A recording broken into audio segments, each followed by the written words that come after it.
Most serious anglers make a lot of tackle purchases throughout the course of the year. Maybe you're in a tackle store in Alabama or California or Minnesota and you see something unique that you just have to have. Or maybe you just need to stock up on the Senkos and worm weights that you're running low on. But if you're like me, you probably make 2 or 3 larger orders throughout the course of the year. For me, the first one is on Black Friday, typically. Got the biggest sales going on. It's more or less the end of my season. I'm going to fish a few times over the winter, but not all that much. And I'm ready to stock up on everything that I've gone throughout the course of a calendar year. Second one comes in the spring. That's when I'm really getting excited about my busiest fishing time of the year, and I want to stock up on all of the staples that I'll need. And for me, the third one typically comes in the summertime, June or July. Partially that's because there's usually a sale at Tackle Warehouse, a July 4th sale. And also it's because it's when we come back from our final trip of the year to Lake El Salto. At that point, I usually have one of these chicken scratch lists of things that I need to stock up on, things that we're running low on. So what I do is I consult that list, and when the sales come about, I make a pretty big order. As you can see, it's also a time when a lot of different things come in. My friends at Yamamoto sent these 3 big boxes of new SKUs that are coming out at ICAST. Can't talk about those because they're embargoed right now. And over here I have a bunch of frog rods that I'm testing out for outdoor life. More to come on those soon. But really what I'm doing is I'm stocking up for my next El Salto trip, which will come in the next calendar year. And there's a science to that. What I want to do is make sure that I have everything I need down there in all the right colors. During our January trip this year, the bite was almost exclusively on soft plastic. So when we came back this June, I rapidly restocked my depleted set of Senkos. 5 inches, 6 inches, 7 inches, all the key colors, plus a few new ones for my friends right here. But this time, the bite was almost exclusively on hard baits and swim baits. So I went through a lot of those, and a lot of our guests did not have the colors they need, so I loaned some out, and of course a few get either damaged or lost during the course of the week. So when I come back, I have my list ready to go, and I make my order.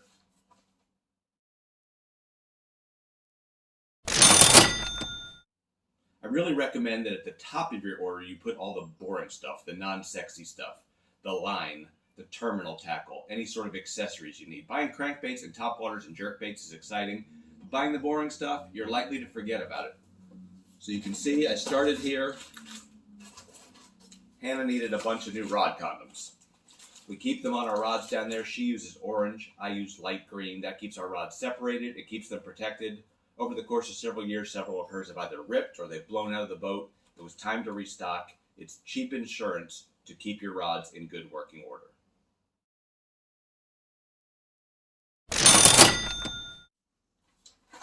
The bass at El Salto usually either strongly favor the chartreuse patterns or the more natural colors.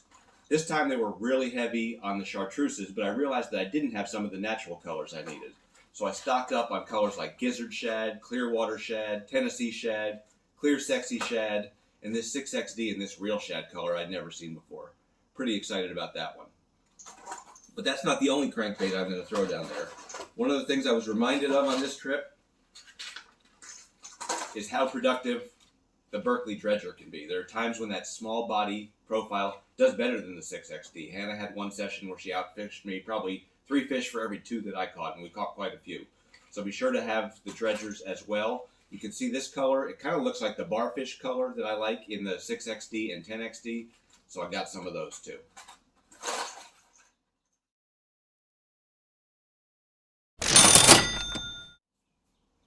We also had a really good jerkbait bite on this trip. That was probably our most consistent lure.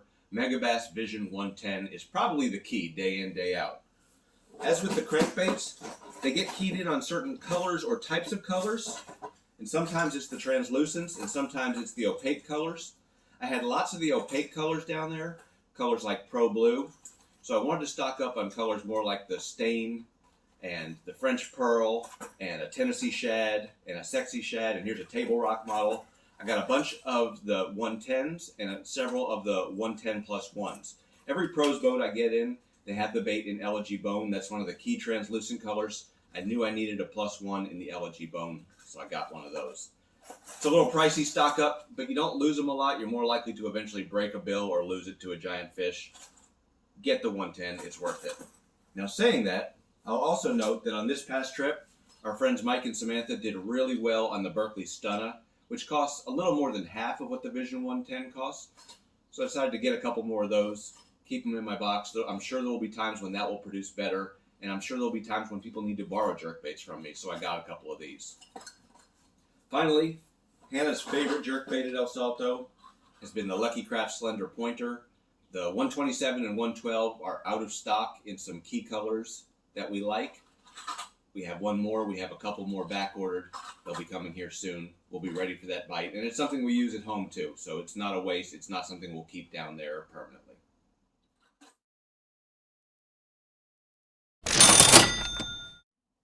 I'm also becoming kind of, if not a swimbait snob, then at least a swimbait aficionado. Decided to go with a few more of these mag drafts in the albino pearl color. Really hard to get. When they get in stock, buy them. I bought 4 more. You don't tend to lose these, but eventually I found the magnet separates, the plastic rips. You can put them back together with Mend It, but when you're in a tournament situation or you're in a situation when you're around giant fish like at El Salto, it pays to have new, fresh out of the box.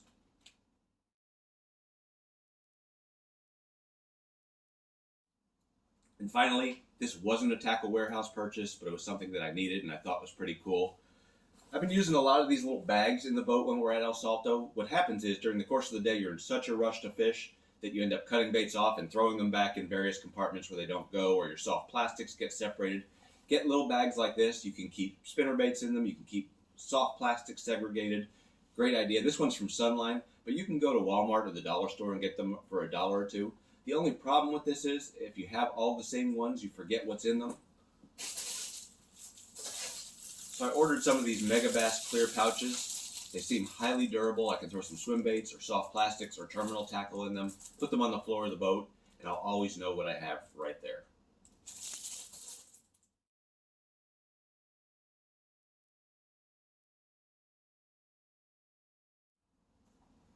To be honest, I've always thought that unboxing videos were kind of hokey. People just showing off their crass consumerism and not very interesting for the most part. But what I hope I did here was I showed you the process by which we go through when we're planning for a trip that may be 6, 8, 10, or 12 months out. I want to make sure I have all the right things in the right colors. And especially with supply chain issues lately, I also want to make sure that I have everything while it's in stock. Sometimes that means spending a little more, but if you can get them on sale, do so. Hope you enjoyed this. If you have any ideas of things I need to pack for my next El Salto trip or ways to make my shopping process better, drop a comment. Please subscribe to the channel. Let us know that you enjoyed it. And more important than anything else, go to halfpastfirstcast.com, and we'd love to see you at El Salto on our next trip.